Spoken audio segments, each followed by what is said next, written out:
Жизнь — это чертовски бессмысленная штука. Долговременное счастье всегда трудное. У Вселенной есть план один. Каждый человек хотел бы жить более достойную жизнь. Держи в фокусе внимания не смысл жизни, а качество твоей жизни. Игорь, вы когда-нибудь думали о своем смысле жизни?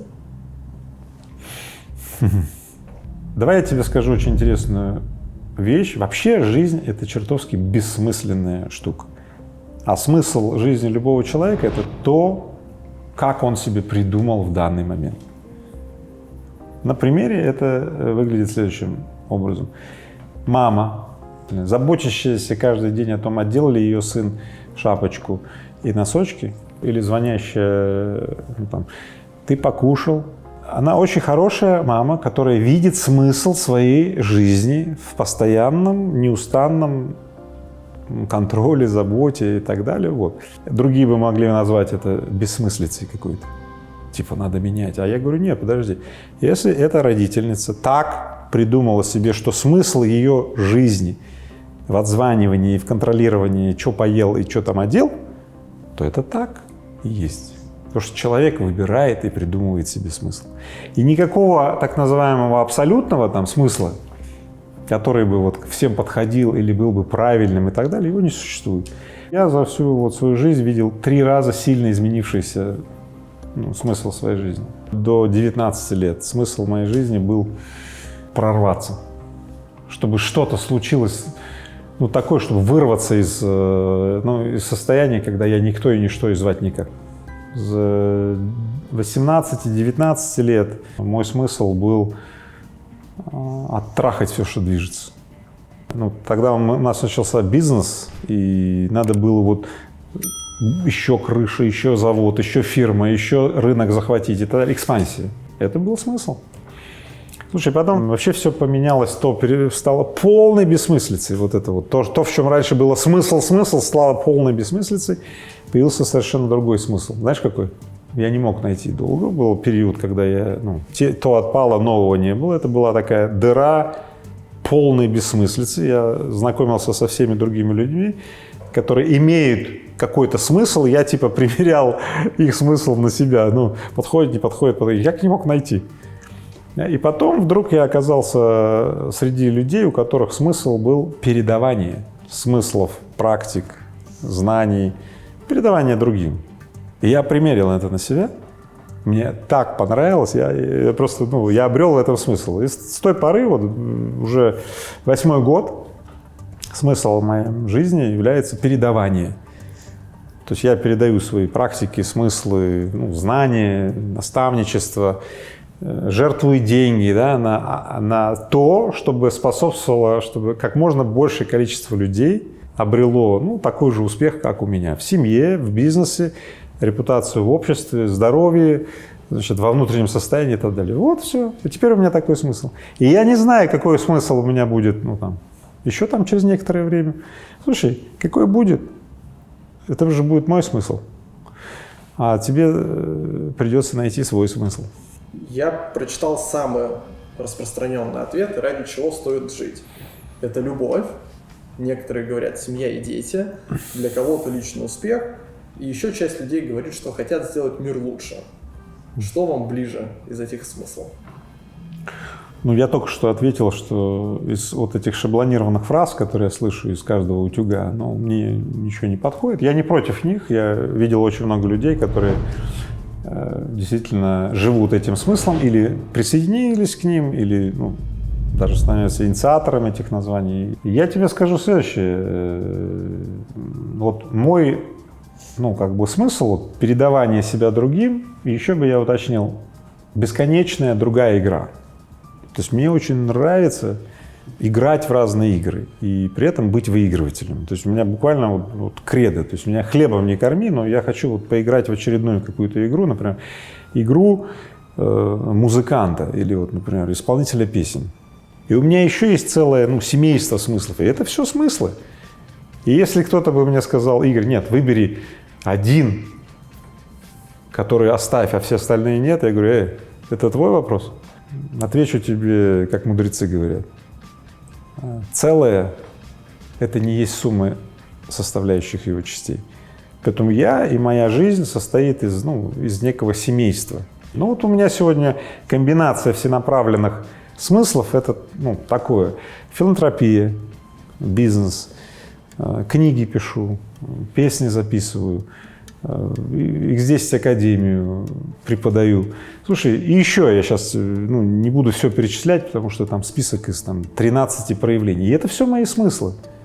Все семейство моих смыслов — это и есть я.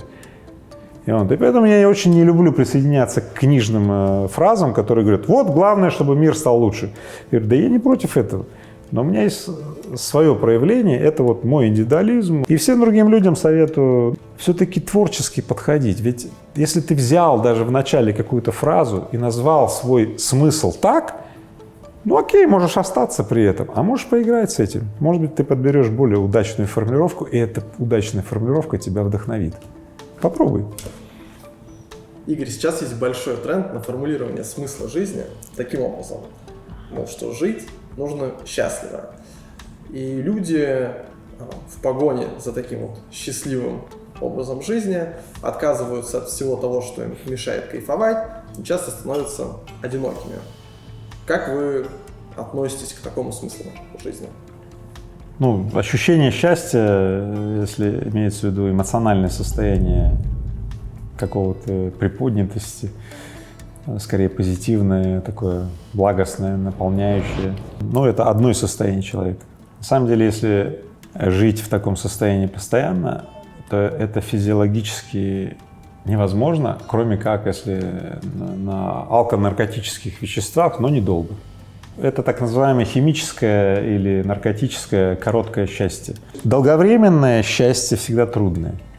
То есть на самом деле наличие проблем и решение проблем, и когда у тебя получается решать проблемы, несет тебе счастье. Именно значимость и смысл дают человеку ощущение счастья, причем устойчивого счастья. Понимаешь? Значимость и смысл жизни наполняет человека вот этим вот ощущением: не зря, все правильно сделал, я есмь.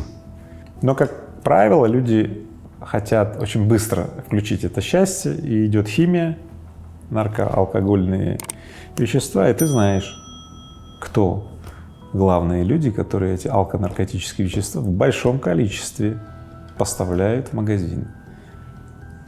Один из них на меня в суд подал. Отлично. Я говорю: встретимся в суде. Игорь, многие люди находят смысл жизни через религию. Как вы относитесь к такому смыслу?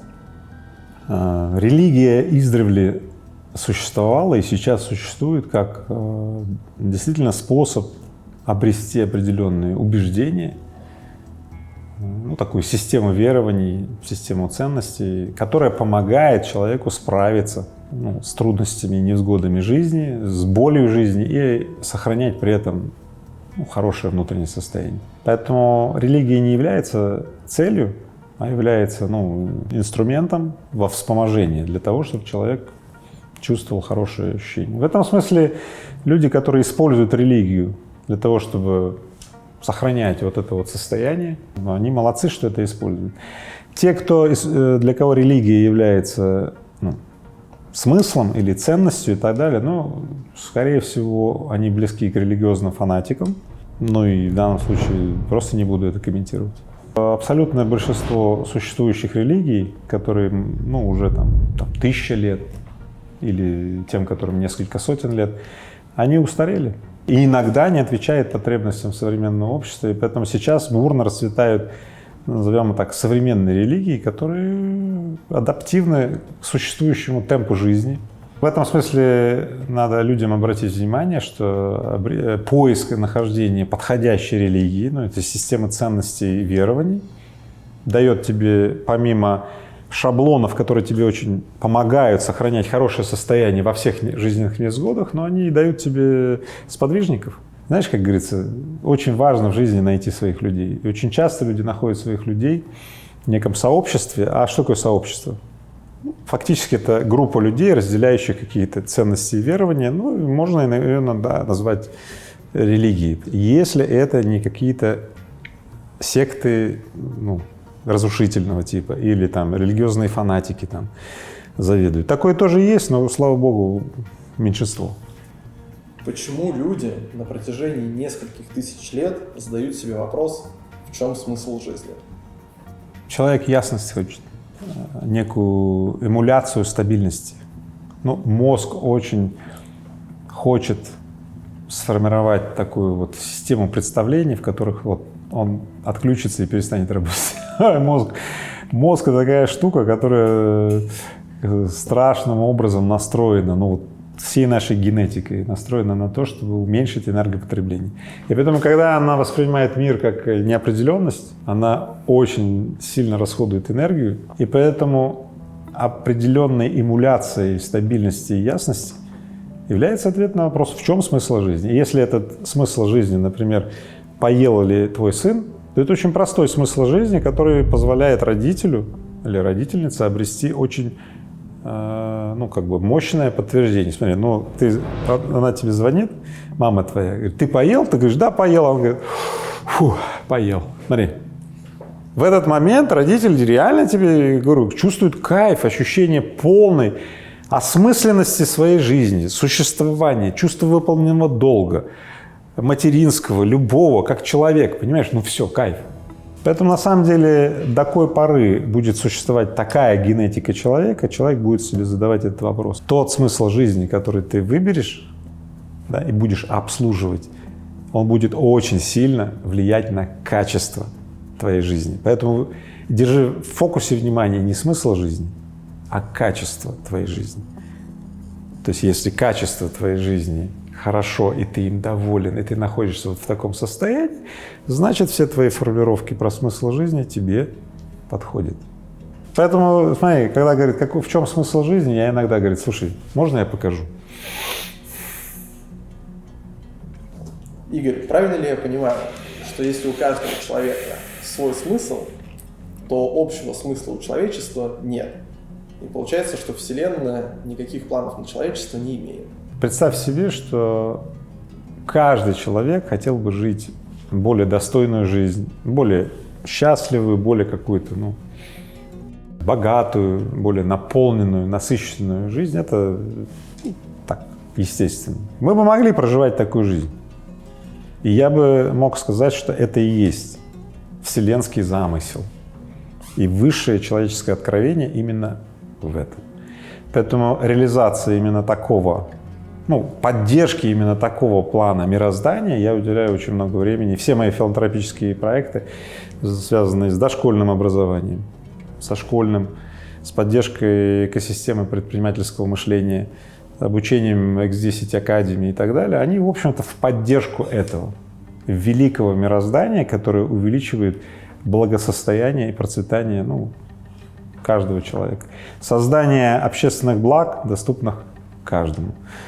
Те, кто говорят, что у Вселенной нет на нас планов, они вправе так думать, но я думаю иначе. У Вселенной есть план один. Мы, как люди, связанные друг с другом, мы можем улучшать нашу жизнь до бесконечности. Мир изобилен, и наша способность улучшать свою жизнь связана, ну, в том, можем ли мы объединяться вместе, чтобы помогать другим людям, строить мосты, больницы, дороги и так далее. Все. Чем больше мы можем это делать, тем больше у нас получается. Сегодня, когда люди занялись делом по благоустройству того места, где живут, люди постоянно видят небольшие, но результаты. Это так меняет отношение людей к самим себе. Люди, наконец, в себе видят людей, у которых, смотри, получается. А не людей, которые постоянно ищут доказательств, что у них не получается. Как ты думаешь, кто из этих людей проживает вот такую жизнь? По-моему, ответ очевиден. Вот и все. И чем больше людей займутся благоустройством того места, где живут, присоединятся к таким вот вещам, тем больше людей будут жить наполненной, счастливой жизнью. И это моя цель.